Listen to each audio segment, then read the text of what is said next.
Hello students, my name is Pramod Kumar Baghel.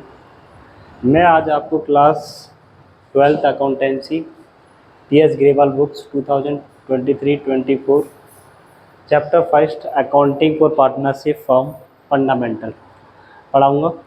सबसे पहले मैं आपको ये बताऊँगा कि पार्टनरशिप क्या होती है, पार्टनरशिप होती क्या है, तो मैं इसके बारे में आपको बताऊँगा। तो सबसे पहले आप लिखोगे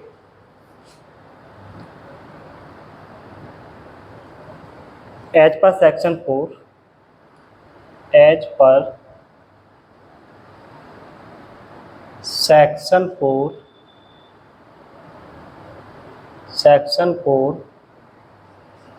of Indian partnership Act of Indian partnership act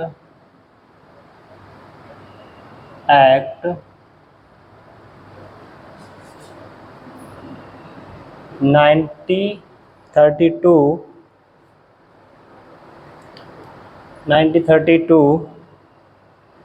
partnership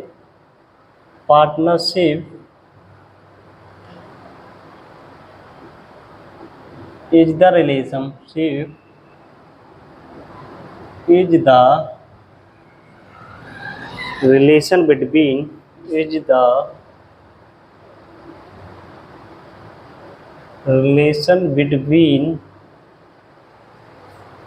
between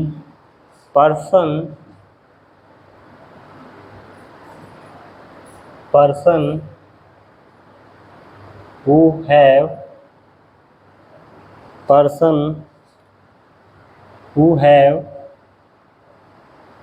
agreed to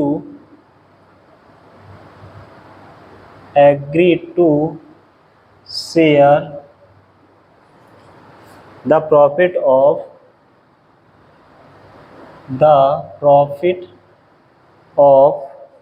a business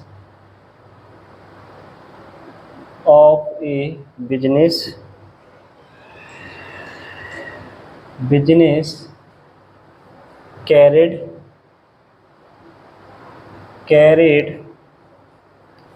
on by all or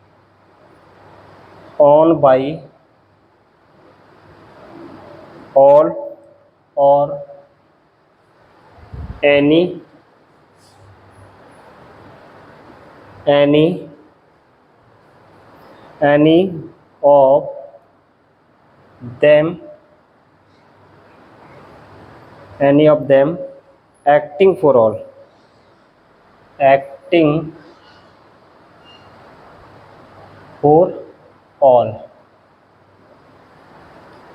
सबसे पहले बच्चों क्या है कि जो पार्टनरशिप होती क्या है, तो एज पर section 4 Indian partnership act 1932 partnership is the relation between person who have agreed to share the profit of a business carried on by all और any of them acting for all. तो partnership एक relation है। Partnership एक relation है। तो सबसे पहले क्या है, आपको मैं कुछ चीज़ बताऊंगा, जैसे कि ये पर्सन है। पर्सन कौन है, ये देखो पार्टनरशिप के लिए पर्सन। उसके बाद हमारा एक रिलेशन भी होना चाहिए। और रिलेशन का मीनिंग यहाँ पे लिख रहे ना, म्यूचुअल रिलेशन है। ये क्या है, म्यूचुअल रिलेशन है।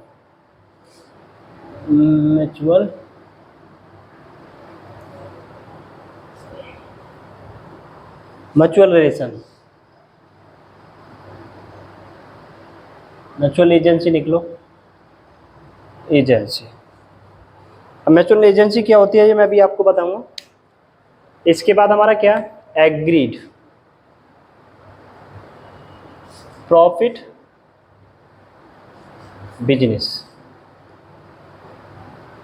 पार्टनरशिप क्या है, पार्टनरशिप का मीनिंग होता है कि जहां पर दो या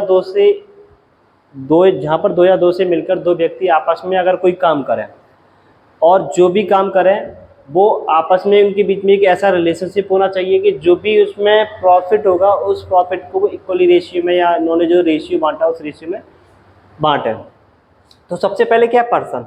अब मुझे ये बता दो, अगर मान लो कोई एक ये हस्बैंड वाइफ है, कौन है, ये हस्बैंड वाइफ है, ये हस्बैंड वाइफ है इनका एक फैमिली मेम्बर भी है, बच्चा जो भी है। तो मुझे ये बता दो, क्या ये पार्टनरशिप है? क्या ये पार्टनरशिप है? अब ये रिलेशन है ना, रिलेशन, रिलेशन का मीनिंग होता है बिजनेस रिलेशन होना चाहिए। कौन सा रिलेशनशिप होना चाहिए? बिजनेस रिलेशनशिप होना चाहिए, न कि husband wife, boyfriend and girlfriend, mummy papa, ऐसा कोई रिलेशनशिप नहीं होना चाहिए। रिलेशनशिप का मीनिंग है आपका जो रिलेशनशिप है वो कैसा होना चाहिए? बिजनेस रिलेशनशिप होना चाहिए, कि जो भी आप बिजनेस को करो और वहाँ से जो प्रॉफिट आए उसको आप बांटो। रिलेशनशिप का मीनिंग ये होता है। जैसे कि यहाँ पर अगर नेक्स्ट एग्जाम्पल में देता हूँ आपको, ये एक पर्सन राम है, ये श्याम है, ये मोहन है, ये 3 पर्सन है। इसकी एज 26 ईयर है, इसकी एज 20 ईयर है, इसकी एज 15 ईयर है। क्या ये पार्टनरशिप हो सकते हैं? अगर मान लो जैसे आप कहते हो कि कम मिनिमम 2 पार्टनर्स होने चाहिए, जब आपकी पार्टनरशिप हो जाएगी 2 या 2 से अधिक पर्सन होंगे तो वो पार्टनरशिप कहलाएगी। तो क्या ये 2 पार्टनरशिप कहलाएगी? नहीं कहलाएगी, क्योंकि ये यहाँ पे कौन है? माइनर है। तो माइनर, अगर आप माइनस के साथ, किसी माइनस के साथ हम कॉन्टैक्ट नहीं कर सकते। तो सबसे पहले क्या है कि पार्टनरशिप जब भी कोई बंदा होगा, जब वो कंपैटिबल हुए कॉन्ट्रैक्ट होना चाहिए। क्या होना चाहिए? कंपैटिबल हुए कॉन्ट्रैक्ट होना चाहिए। तो पर्सन कौन होना चाहिए इसमें? पर्सन होना चाहिए आपका, पर्सन कौन होता है? देखो, पर्सन 2 टाइप्स का पर्सन होता है। एक आपका नेचुरल पर्सन होता है, दूसरा आपका आर्टिफिशियल होता है। आर्टिफिशियल। अब नेचुरल पर्सन क्या होता है? जैसे कि हम वो पर्सन, यानी कि जो राम है, श्याम है, मोहन है, यानी कि जो पर्सन ऐसा होता है, यानी कि जो जन्मे हुए जन्म जो हमें जन्म दिया है, तो यानी कि वो आपके नेचुरल पर्सन होता है। आर्टिफिशियल पर्सन क्या होता है? आर्टिफिशियल पर्सन पर्सनल वो होता है आर्टिफिशियल पर्सन, यानी कि एक हमारे जो कानून, यानी हमारा जो लीगल पॉइंट ऑफ व्यू से, यानी किसी भी संस्था को स्थापित किया हो, ठीक है, या उत्पन्न किया हो या स्थापित किया हो, तो उसे हम क्या कहते हैं? आर्टिफिशियल पर्सन कहते हैं। जैसे आर्टिफिशियल पर्सन, तो जैसे कि आपका A&B ये कंपनी है, तो ABN कंपनी है, ये मतलब कानूनी तौर पर, यानी कि हमारी जो यानी कि जो लॉ है उसने ही तो स्थापित की है, तो यानी कि ये कॉन्टैक्ट कर सकती है। और नेचुरल पर्सन है राम, श्याम, मोहन, यानी कि जो भी पर्सन होते हैं जो अबव 18 ईयर, जो अबव 18 ईयर वो कॉन्टैक्ट कर सकते हैं। तो जो कॉन्टैक्ट कर सकते हैं तो वो पार्टनरशिप भी कर सकते हैं। तो यानी कि सबसे पहले क्या है कि यानी कि एग्रीमेंट, यानी कि वही पर्सन करेगा जो एंटर इनटू ए कॉन्टैक्ट में कर सके, या एंटर इनटू कॉन्टैक्ट कर सके। सबसे पहले एग्रीमेंट, फिर उसके बाद कॉन्टैक्ट होता है। तो एग्रीमेंट वही पर्सन करेंगे कि जो क्या, जिसकी एज 18 ईयर से अबव हो। अगर उससे नीचे तो आपकी पार्टनरशिप नहीं कहलाएगी।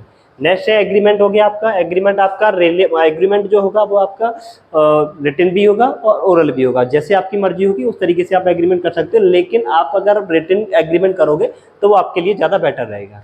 नेक्स्ट है आपका प्रॉफिट, यानी कि कोई भी आप बिजनेस करोगे, तो कोई पर्सन जब वो एक रिलेशन करोगे, एक एग्रीमेंट करेंगे, वो एग्रीमेंट किसके लिए करेंगे? आप बिजनेस के लिए करेंगे। जब वो बिजनेस चलाएंगे जो भी प्रॉफिट होगा उसको बांट लेंगे, ठीक है, बिजनेस में। अब ये मान लो कि अगर जो प्रॉफिट, तो मान लो आप बिजनेस कर रहे हैं, प्रॉफिट के लिए तो कर रहे हैं बिजनेस, अगर अचानक, अब ये तो नहीं हो सकता है कि प्रॉफिट ही, उसमें लॉस भी तो हो सकता है। अगर लॉस होगा तो पार्टनर्स क्या करेंगे?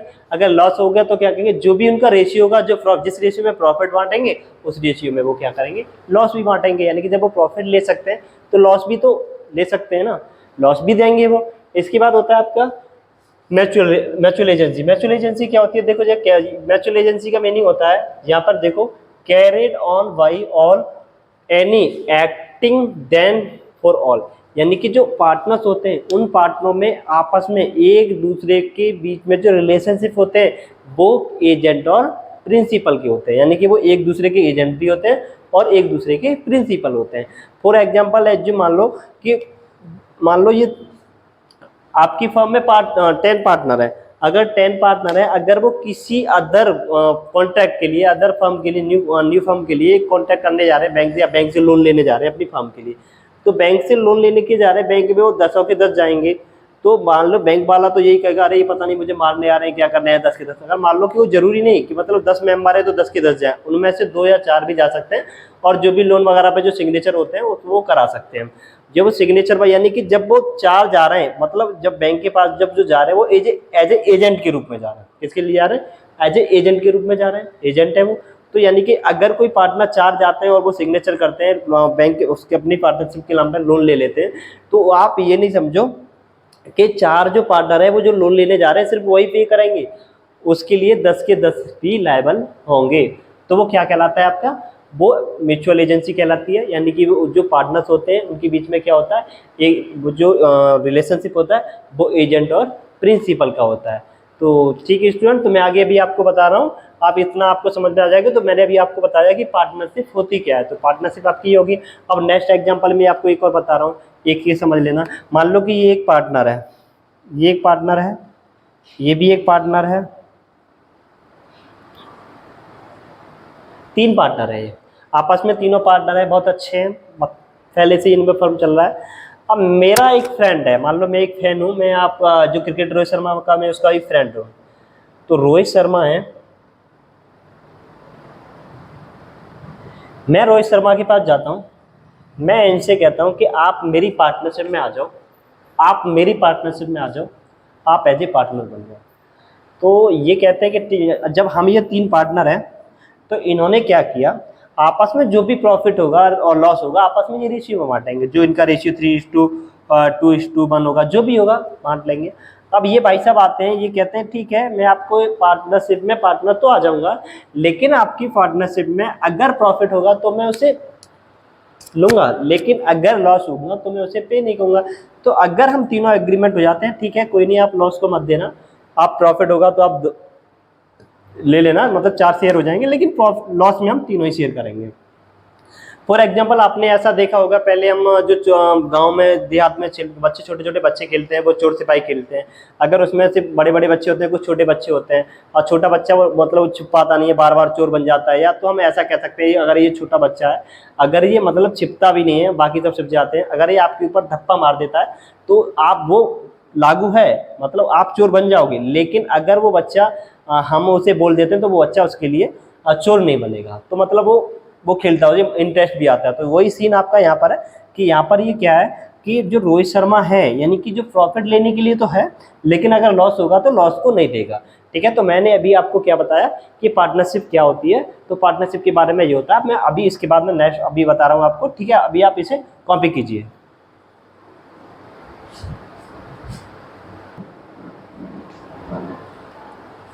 बच्चों मैंने अभी आपको क्या बताया था कि पार्टनरशिप क्या होती है, ठीक है, पार्टनरशिप को डिफाइन मतलब कैसे करते हैं, तो ये बताया था। अब मैंने आपको बता दूं meaning and definition of partnership, ठीक है। तो meaning and definition of partnership आप सबके पास बुक होगी, तो आप सबके पास बुक होगी। अगर आपके क्लास में कोई टीचर्स पूछे, आप कोई भी आपका फ्रेंड वगैरह पूछे, तो आप क्या करोगे, तो आप इसको रट लो। क्या करोगे, रट लोगे, या तो रट लोगे या आप समझ लोगे। जैसे रटना ही है आपको, रट जाए तो अच्छी बात है। जो सेक्शन जैसे कि meaning and definition of partnership, partnership is the is defined by Indian Partnership Act 1932 Section 4 as follow. Partnership is the relation between person who have agreed to share the profit of a business carried on by all or any of the acting for all। तो आप इस तरीके से आप इसे क्या कर सकते हो, रट सकते हो। नेक्स्ट आपका आता है partnership firm and firm name. Partnership firm and firm name, अब देखो पार्टनर्स कौन होते हैं, partners firm and firm name. Partners क्या है, यानी कि कोई भी एक इंडिविजुअल पर्सन है, यानी कि कोई भी इंडिविजुअल पर्सन होंगे वो क्या होंगे, पार्टनर होंगे। और जब वो इंडिविजुअल पर्सन आपस में एक इकट्ठे हो जाएंगे, यानी कि हम उन्हें कलेक्ट कर लेंगे, तो क्या बोल जाएंगे आपकी, वो आपकी फर्म बन जाएगी। और पार्टनरशिप फर्म क्या है, पार्टनरशिप फर्म क्या है, यानी कि पहले जो पार्टनर है आपके, यानी कि जब इंडिविजुअल पर्सन होगा वो पार्टनर्स होंगे, फिर आपस में मिल जाएंगे तो क्या बन जाएंगे, आपकी फर्म बन जाएगी। और जब वो मिलके किसी भी एक फर्म को यानी कि कोई भी एक नाम दे देंगे तो क्या बन जाएगा, वो फर्म का नेम बन जाएगा। जैसे कि ABCD 4 पर्सन है, मान लो एग्जाम्पल मैं आपको समझाता हूँ, ये ए है, ये बी है, ये सी है और ये डी है, ये 4 पर्सन है। तो ये इंडिविजुअल पर्सन है, ये पार्टनर्स कहलाएंगे। अगर यही एक इंडिविजुअल पार्टनर यानी कि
तो बच्चों मैं आपको क्या बता रहा था, nature of partnership. Nature of partnership में मैंने क्या बोला था आपको, जो पार्टनर है और जो पार्टनरशिप फर्म है वो अगर लीगल पॉइंट ऑफ व्यू में एक सेपरेट होते हैं, सेपरेट नहीं होते, एक साथ वो एक ही होते हैं। अगर अकाउंटिंग व्यू ऑफ पॉइंट में अगर देखा जाए